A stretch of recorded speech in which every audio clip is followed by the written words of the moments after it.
Como falamos antes do intervalo, tem um relatório do Tribunal de Contas do Estado de Santa Catarina que aponta melhorias na regulação dos leitos, esses leitos de UTI que são tão importantes, principalmente agora aqui no litoral catarinense, que compreende Florianópolis, Itapema, Bombinhas, essa região aqui, a população quintuplica, são milhares de pessoas nessa região e os hospitais têm as suas limitações. Agora a gente quer saber, com a Michele de Conto, que é diretora de atividades especiais do Tribunal de Contas do Estado de Santa Catarina, a gente quer saber exatamente o que diz esse relatório. Michele, é um prazer recebê-la, boa tarde. Boa tarde, igualmente. Então, esse relatório, ele trouxe informações sobre a regulação de leitos de UTI. O que significa isso? Quando o paciente precisa de um leito, o médico que está atendendo esse paciente, ele precisa solicitar a uma central de regulação esse leito. Da outra ponta, na central, existe um médico regulador. Esse médico, ele precisa avaliar qual é o paciente que tem a prioridade da prioridade para poder encaminhar, em qual local encaminhar, qual hospital encaminhar para buscar esse leito. E o que a gente detectou nessa auditoria, né? Nas centrais de regulação, estava tendo ausência de médicos reguladores. O que significa isso? Essa ausência faz com que a solicitação ela demore mais do que o necessário, mais do que o ideal para acomodar um paciente num leito de UTI. Isso vai acabar gerando o quê? Provavelmente, na probabilidade, ter um agravamento do quadro clínico ou até, consequentemente, uma morte, se não for atendido com rapidez, né, tempestivo. Olha, Michele, infelizmente essa é a realidade dos médicos, né? Ter que escolher, ter que fazer uma escolha. Bom, um dos pontos desse relatório é o atraso nas autorizações. O que vocês apontam para resolver essa questão desses atrasos? Bom, nós determinamos, né, que precise ter médico regulador 24 horas por dia, todos os dias da semana, feriado, domingo, sábado e domingo. Isso não vem acontecendo, vem tendo falhas pontuais durante algum tempo da análise que foi realizada, e essas ausências fazem com que não tenha esse atendimento. O que acontece? O tribunal está determinando, então se atenda, né, que se tenha médicos reguladores 24 horas por dia, e estamos acompanhando essa implementação, essa melhoria que deve acontecer. Bom, esses apontamentos, entre eles, vocês também colocaram aí que existem sistemas inadequados, e é preocupante isso, né? Como, por exemplo, o CISREG, mas o que é isso? São sistemas que estão desatualizados, eles não preenchem exatamente, eles não atendem à necessidade? O CISREG é um sistema nacional onde se registra a solicitação de leitos e os médicos reguladores registram a autorização da liberação desse leito. A partir do momento que tem falhas nesse sistema, acaba acontecendo que ele não é válido, ele não é realístico. Os médicos acabam tendo que fazer ligações por telefone, contatos por e-mail, por WhatsApp, para agilizar esse processo. Então, existe falha nesse sistema. Uhum. Bom, tem um outro ponto aí que, inclusive, esse eu considero talvez seja um dos mais graves, que indica o risco de morte. Em que casos, aí nesse relatório de vocês, em que casos vocês concluíram que há um grande risco de morte?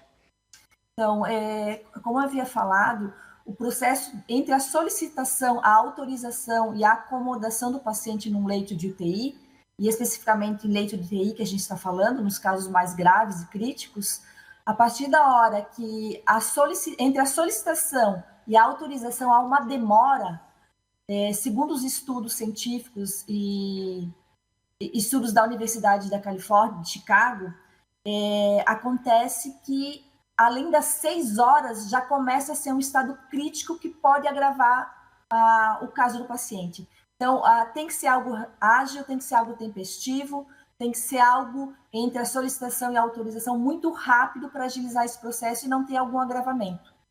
Ô, Michele, me diga uma coisa, esse relatório foi entregue à Secretaria de Estado da Saúde, foi entregue a alguém do Ministério Público, quem que teve acesso? Então, esse relatório ele teve uma decisão plenária no Tribunal de Contas e ele foi encaminhado à Secretaria de Estado da Saúde, quem é a gestora desse sistema de regulação, dessas centrais de regulação que fazem essa administração de leitos SUS dentro do Estado. Quem que pode fazer a cobrança em cima desses itens apontados aí nesse relatório de vocês, que me parece o mais completo de todo esse tempo que a gente cobre, principalmente essas auditorias do TCE? Bom, o próprio Tribunal de Contas vai fazer esse acompanhamento, essa fiscalização, vai dar continuidade, né? O próprio Ministério Público pode dar essa continuidade, tem um encaminhamento ao Ministério Público para que ele dê continuidade a esse processo. Temos também a própria população que pode ficar de olho e fazer denúncias. Então, acho que é um conjunto de pessoas e órgãos envolvidos para poder fazer essa fiscalização e acompanhar. Tá. Ô, Michele, você falou agora num ponto importante, né? A participação da população. Como é que a pessoa faz para denunciar, para entrar em contato com vocês aí do Tribunal de Contas? Então, o Tribunal de Contas ele tem um canal de denúncia no site do Tribunal de Contas, o tce.sc.gov.br. Ele aceita as denúncias e pelo site, pela internet, e pessoalmente também pode fazer o registro, se houver essa necessidade de punho, né? Certo. Qualquer um cidadão pode fazer essa denúncia ou tem que ser através de uma entidade? Qualquer cidadão pode fazer a denúncia e a gente pode averiguar. Para finalizar, qual é o prazo que tem a Secretaria de Estado para poder fazer a checagem desses itens todos e resolver esses problemas? Bom, esse trabalho já vem sendo feito há algum tempo, então já teve uma oportunidade para se manifestar num primeiro momento, agora a gente está num processo de monitoramento, estamos acompanhando, então o quanto antes possível para poder resolver essa situação tão delicada e tão crítica com a população que precisa da saúde em dia, né? Tá certo. Olha, Michele, muito obrigado à diretora de Atividades Especiais do Tribunal de Contas do Estado de Santa Catarina por nos atender aqui, trazer essas informações importantes. A gente vai seguir fazendo o acompanhamento e também cobrar das autoridades ligadas à área de saúde para poderem fazer um checklist e resolver esses problemas que vocês apontaram através deste relatório vindo desta auditoria. Muito obrigado, uma boa tarde. Obrigada, igualmente. Muito bem.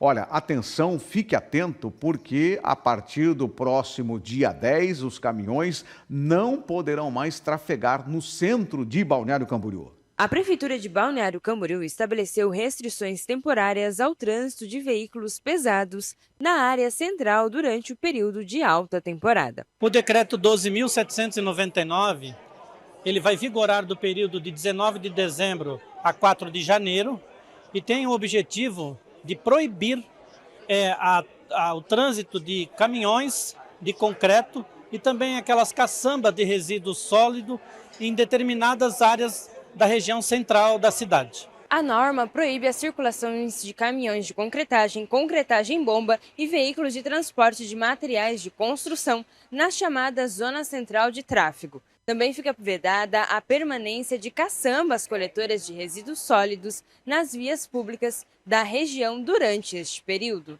A Zona Central de Tráfego, delimitada pelo Decreto 12.799 de 2025, compreende a área entre a Avenida Atlântica, Rua Miguel Matti, a Avenida do Estado, Terceira Avenida, confluência com a Avenida Brasil, a Avenida Normando Tedesco em direção à Barra Sul, retornando pela Avenida Atlântica até a Rua Miguel Matti. Muito bem, agora vocês já sabem, né? Então, se vocês já sabem, é só cumprir o que diz o decreto. Vamos conferir a previsão do tempo agora.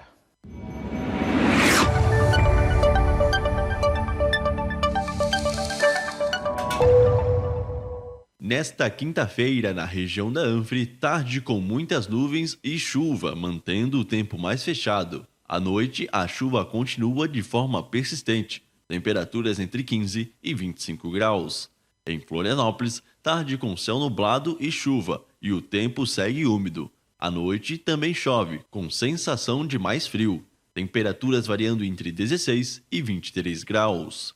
Na madrugada e manhã de sexta-feira, na região da Anfre, madrugada e manhã com céu encoberto e chuva contínua nas primeiras horas do dia. Mínima de 17 e máxima de 25 graus. E em Florianópolis, madrugada e manhã com chuva persistente e muita umidade. Mínima de 18 e máxima de 23 graus. Muito obrigado para você que nos acompanhou até agora.